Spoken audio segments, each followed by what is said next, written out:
care of. The fact of the matter is that what was supposed to happen, and again, we are not partisan, NADECO is not partisan, but it appears as though the process, and that's what nations, that's what a democracy is. That's the greatness of America, is the process. It's not the people, it's the process. It's not the result, it's the process. How our government works, how our elections work. And the process of this election in the 2023 Nigerian presidential elections appears to be fundamentally flawed. We believe, NADECO believes, that the February 25 to 26, 2023 election, the results, the hasty announcement of the results, are fundamentally at odds with the Nigerian election laws. And as Dr. Ogebi said very clearly, they didn't just violate rules, they violated their own laws. INEC glorified their efforts to make this the cleanest, the purest, the most transparent and fair election in Nigerian history, in African history. And yet, they violated every single fundamental tenet in every single law. They instituted the bimodal voter accreditation system. You've heard about that, the BVAS. All that is, make no mistake about it, there's a lot on the internet that seems to, people want to believe that when you voted with the BVAS that recorded your vote and your vote was sent somewhere and it went to a server and it was tabulated and somehow Tinubu or the APC were able to hijack that electronic signal. That's not what happened. It was more pernicious than that. It was more old-fashioned than that. All the BVAS does was gave you two modes of identification, both your card, you put your voting card, your PVC in, and it also did your fingerprint and face identification. But it failed. And the reason BVAS was important is so that people couldn't vote more than once. Vote early, vote often. The reason it's important is so people could not vote that had fake cards. And on the issue of the PVC cards, INEC announced, this is INEC themselves, said that there were 87.2 million PVC cards collected. That was out of 93 million registered voters. So approximately 6 million people were registered. They just didn't bother to get their voting card. No one knows why. It just happens. But what's fascinating is, if you consider it true that 87.2 million people had PVC voting cards and could have voted, the declared winner of this election received 8.7 million votes. Now, out of 87 million, the math's not real hard. That means that Mr. Tinubu got 10% of the vote. He will be ruling the wealthiest economy in Africa with a mandate of 10% of the population.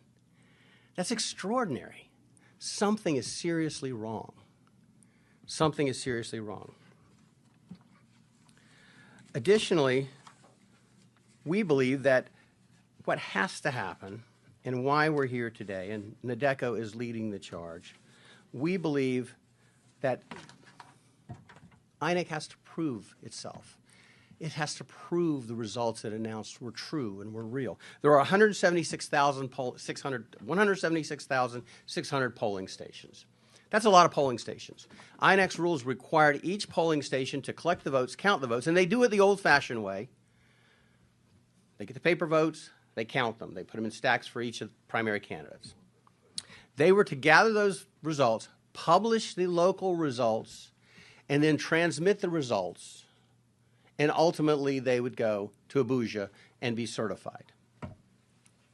Well, what happened was they published some of the results early on, and then they took them down. And so what they have is something that looks a little bit like this, scribbling, when it used to look like this, where it was written. Someone didn't like the results. That's what appears to have happened. Dr. Ogebi observed it happening. So what we have is vote rigging, vote buying, and bribery. So despite INEC's efforts, nothing good happened. And we're back to the same old thing, the same old efforts. So what do we do?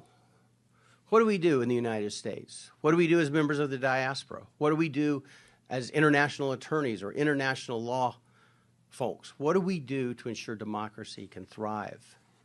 That the promise of 1960 can become true again, hopefully. Well, we are asking that INEC throw open the curtains and let the full light of truth come in to prove the transparency and the veracity of the results they've announced. If the results are true, they should be able to prove it. It is absolutely not extraordinary to ask them to prove it. Show me your math. We've all gone to school. Show me your math. You've got a number. Show me how you got to that number. Prove what you did. There can be no debate that the initial investigations indicate that they were savaged. The rules were savaged. The rights of the electorate were savaged. It was polluted by blatant and widespread corruption. And as Dr. Lloyd said, the four horsemen of democracy's doom, bribery, intimidation, insecurity, and vote rigging, appeared to trot and run roughshod all over the nation. They were harnessed to skew the results. We, NADECO, call upon the people of Nigeria to act peacefully, but to demand that proof be provided to them, that INEC prove the results they've announced. We also call upon the international community to join together with the Nigerian judiciary in a concerted effort to condemn and set aside the hastily announced results and instead proceed with the solemn seriousness this deserves. Again, one of the world's great nations is at peril here, continues to be at peril here. We need to make sure we don't continue to turn our back on Nigeria. And what we're asking for is very simple. Prove to us. Prove. NADECO says prove to us that if there is a Nigeria and there is a democracy in Nigeria, that it was arrived at lawfully and in accordance with the rule of law. The continuation of power by the ruling party is a wholesale disenfranchisement of Nigeria without more. That is little more than a dictatorship. And it's a new dictatorship. But it is nonetheless a dictatorship because it's imposed apparently against the will of the people. And we believe the will of the people of Nigeria must be preserved. NADECO hereby, as a first step, formally severs its relationship with Senator Bola Ahmed Tinubu as a former founding member of NADECO USA for his participation in the worst electoral fraud in Nigeria's recent history. NADECO and Tinubu fought Abacha as the military dictator who scuttled the will of the Nigerian people in 1993 June 12 elections. Ironically, exactly 30 years later, in 2023, NADECO is fighting the same species of dictatorship, but only this time a much more dangerous civilian dictatorship, a kleptocracy mostly perpetuated by one of those who fought Abacha then. NADECO hereby, as a first step, formally severs its relationship with Senator Bola Ahmed Tinubu as a former founding member of NADECO USA for his participation in the worst electoral fraud in Nigeria's recent history.